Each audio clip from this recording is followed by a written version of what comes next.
നമുക്ക് നേരെ പോകേണ്ടത് അങ്ങ് പാലക്കാടിനപ്പുറം മലമ്പുഴയിലേക്കാണ്. VS അച്യുതാനന്ദൻ എന്ന മഹാനായ കമ്മ്യൂണിസ്റ്റ് നേതാവിന്റെ പേരിൽ അടയാളപ്പെടുത്തിയിട്ടുള്ള മലമ്പുഴ മണ്ഡലം.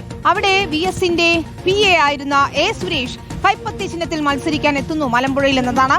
EK നായനാരും VS അച്യുതാനന്ദനും ശിവദാസ മേനോനും ഒക്കെ പ്രതിനിധീകരിച്ച ഇടതുകോട്ടയിൽ സുരേഷ് എന്ത് അത്ഭുതം കാട്ടുമെന്നാണ് എല്ലാവരും ഉറ്റുനോക്കുന്നത്.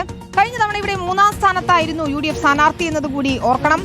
ഇതുവരെ തോറ്റിട്ടില്ലെന്ന ആത്മവിശ്വാസമാണ് LDFനുള്ളത്. കഴിഞ്ഞ തവണ വോട്ട് ശതമാനം ഗണ്യമായി ഉയർത്താൻ കഴിഞ്ഞു എന്നത് BJPക്കും ആത്മവിശ്വാസം നൽകുന്നതാണ്. നമുക്ക് ഈ പോർമുഖത്ത് ആരൊക്കെയാണ് ഉള്ളത് എന്ന് പരിശോധിക്കാം.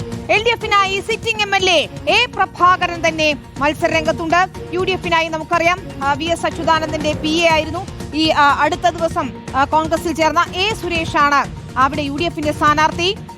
NDAക്ക് വേണ്ടി C കൃഷ്ണകുമാർ തന്നെ മത്സരരംഗത്തിറങ്ങുന്നു. C കൃഷ്ണകുമാറിന് വലിയ ആത്മവിശ്വാസം നൽകുന്ന മണ്ഡലമാണ് മലമ്പുഴ എന്നതുകൂടി ഓർക്കണം. അപ്പോൾ A സുരേഷോ C കൃഷ്ണകുമാറോ സിറ്റിംഗ് MLA A പ്രഭാകരനോ ആരാണ് ജയിച്ചു കയറുന്നത് എന്ന് നോക്കാം.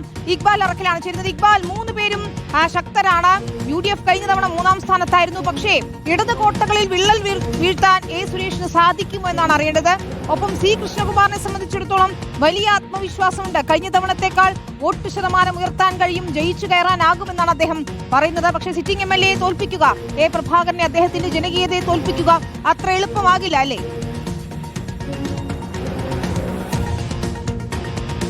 വിനിത, രൂപീകരിച്ചതിന് ശേഷം ഇന്ന് വരെ മലമ്പുഴ മണ്ഡലം ഇടതുപക്ഷത്തിൽ നിന്ന് മാറി നിന്നിട്ടില്ല. കഴിഞ്ഞ കാലങ്ങളിലെല്ലാം ചരിത്ര ഭൂരിപക്ഷത്തിൽ മലമ്പുഴയിലെ LDF സ്ഥാനാർത്ഥികൾ വിജയിച്ചു വരുന്നൊരു സ്ഥിതിയുമുണ്ടായിരുന്നു. VSും അതുപോലെ തന്നെ ശിവദാസ മേനോനും എല്ലാം വിജയിക്കുകയും പിന്നീട് സർക്കാർ രൂപീകരിക്കുകയും എല്ലാം ചെയ്യാൻ വലിയ രീതിയിൽ സ്വീകാര്യത നൽകിയിട്ടൊരു മണ്ഡലമാണ് മലമ്പുഴ എന്ന് പറയുന്നത്. ഇത്തവണയും കടുത്ത പ്രതീക്ഷയിൽ തന്നെയാണ് LDF ഉള്ളത്. A പ്രഭാകരൻ എന്ന നിലവിലെ MLA തന്നെയാണ് അവിടെ ഇത്തവണയും മത്സരിപ്പിക്കുന്നത്. കഴിഞ്ഞ തവണ 2021 A പ്രഭാകരൻ മലമ്പുഴയിൽ നിന്നും വിജയിച്ചു കയറുന്നത് 25,000-ലധികം വോട്ടുകളുടെ ഭൂരിപക്ഷത്തിലാണ്. 2024 ലോക്സഭാ തെരഞ്ഞെടുപ്പ് നടക്കുന്ന സമയത്ത് LDFന്റെ ഭൂരിപക്ഷം അവിടെ 6,000-ലേക്ക് ചുരുങ്ങുന്നുണ്ട്. പക്ഷേ തദ്ദേശ തെരഞ്ഞെടുപ്പിൽ അവിടെ BJPയിൽ നിന്നും കനത്ത വെല്ലുവിളി നേരിട്ടെങ്കിലും 20,000-ലധികം വോട്ടുകളുടെ ഭൂരിപക്ഷം തദ്ദേശ തെരഞ്ഞെടുപ്പിന്റെ കാലത്തും LDF മലമ്പുഴയിൽ നിലനിർത്തുന്ന ഒരു സ്ഥിതിയുണ്ടായിരുന്നു.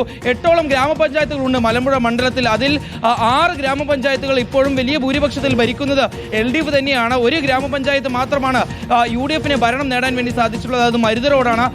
എടുത്തു പറയേണ്ട കാര്യം എന്ന് പറയുന്നത് അകത്തേത്തറ പഞ്ചായത്ത് LDFന്റെ എന്നും ഒരു ഉറച്ച കോട്ടയായിരുന്നു അകത്തേത്തറ. പക്ഷേ ഇത്തവണത്തെ തദ്ദേശ തെരഞ്ഞെടുപ്പിൽ BJPയുടെ ഭാഗത്തേക്ക് തിരിയുന്ന ഒരു സ്ഥിതിയും ഉണ്ടായിരുന്നു. അതുകൊണ്ട് തന്നെ 3 മുന്നണികളും വലിയ പ്രതീക്ഷയിലാണ് ഇത്തവണ മലമ്പുഴയിൽ ഇറങ്ങുന്നത്.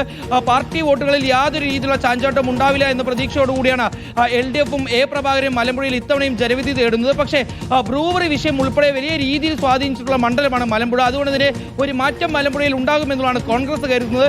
മരുതറോഡ് പഞ്ചായത്ത് പിടിച്ചെടുത്തതുപോലെ തന്നെ മലമ്പുഴയും പിടിച്ചെടുക്കാൻ കഴിയുമെന്നുള്ളതാണ് VSന്റെ വിശ്വസ്തനായിട്ടുള്ള A സുരേഷിന്റെ ഒരു ആത്മവിശ്വാസം എന്ന് പറയുന്നത്. A സുരേഷ് അവിടെ CPM വോട്ടുകളിൽ വിള്ളൽ ഉണ്ടാക്കുമെന്നൊരു പ്രതീക്ഷ UDFനുണ്ട്. C കൃഷ്ണകുമാർ അവിടെ ഇത്തവണ വലിയ പോരാട്ടം നടത്തുമെന്നുള്ളതാണ് BJP ക്യാമ്പിന്റെ ഒരു വിശ്വാസം. കാരണം 2021 50,000 വോട്ടുകൾ നേടിക്കൊണ്ട് വലിയൊരു ഒരു മത്സരം കൃഷ്ണകുമാർ അവിടെ കാഴ്ചവെച്ചിരുന്നു.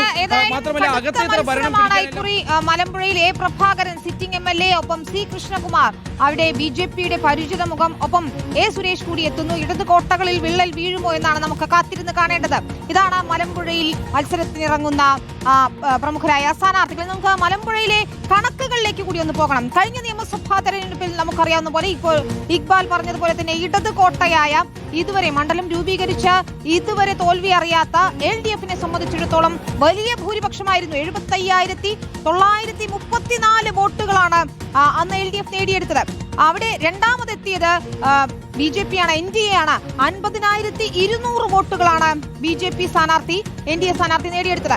UDFനെ സംബന്ധിച്ചിടത്തോളം 3-ാം സ്ഥാനത്തേക്ക് പിന്തള്ളപ്പെടുകയും 35,444-ലേക്ക് ചുരുങ്ങുകയും ചെയ്തിരുന്നു. അവിടെ 25,000-ലധികം വോട്ടിന്റെ ഭൂരിപക്ഷം, കൃത്യമായി പറഞ്ഞാൽ 25,734 വോട്ടിന്റെ ഭൂരിപക്ഷത്തിനാണ് LDF സ്ഥാനാർത്ഥിയായിട്ടുള്ള A പ്രഭാകരൻ ജയിച്ചു കയറിയതെന്നാണ് നമുക്ക് കണക്കുകൾ നോക്കുമ്പോൾ കൃത്യമായി തന്നെ മനസ്സിലാക്കാൻ സാധിക്കുന്നത്. അപ്പോൾ മറക്കരുത്, 75,934 വോട്ട് LDFന്, 50,200 വോട്ട് NDAക്ക്, 35,444 വോട്ടുകൾ UDFന്.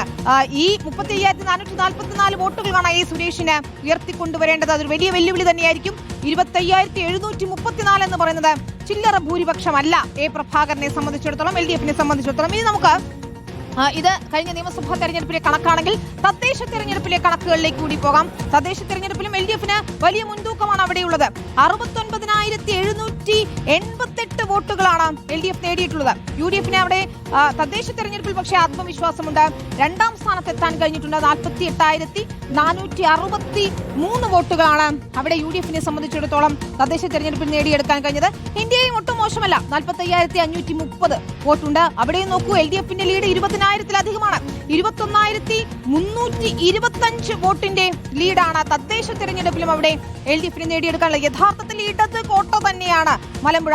69,788 വോട്ടുകൾ തദ്ദേശ തെരഞ്ഞെടുപ്പിൽ അവർ നേടിയെടുത്തിട്ടുണ്ട്. പക്ഷേ രണ്ടാമതെത്തി എന്നത് UDF-ന് ആത്മവിശ്വാസം നൽകുന്നതാണ്. നമ്മൾ നേരത്തെ പറഞ്ഞതുപോലെ തദ്ദേശ തെരഞ്ഞെടുപ്പ് ഫലം അതല്ല നിയമസഭാ തെരഞ്ഞെടുപ്പിൽ എന്ന് പറയുമ്പോൾ പോലും 20,000-ലധികം വോട്ടിന്റെ ലീഡുള്ള LDF-നെ സംബന്ധിച്ചിടത്തോളം വളരെ വളരെ മുന്നിലാണ് മലമ്പുഴയിൽ. അതുകൊണ്ട് തന്നെ മറ്റ് രണ്ട് മുന്നണികളും വല്ലാതെ വിയർക്കും മുന്നിലെത്താൻ. അതുകൊണ്ട് ഇടത് കോട്ടയായി മലമ്പുഴ തുടരുമോ? അതുതന്നെയാണ് നമുക്ക് അറിയേണ്ടത്. തുടരും എന്ന് തന്നെയാണ് നമുക്ക് ഈ ഘട്ടത്തിലും കരുതാൻ കഴിയുന്നത്. പക്ഷേ ശക്തമായ മത്സരം മറ്റു രണ്ട് സ്ഥാനാർത്ഥികൾ A. സുരേഷും C. കൃഷ്ണകുമാറും കാഴ്ചവെക്കും. A. പ്രഭാകരൻ വലിയ ആത്മവിശ്വാസത്തിൽ തന്നെ പ്രചാരണം തുടരുകയും ചെയ്യുന്നു.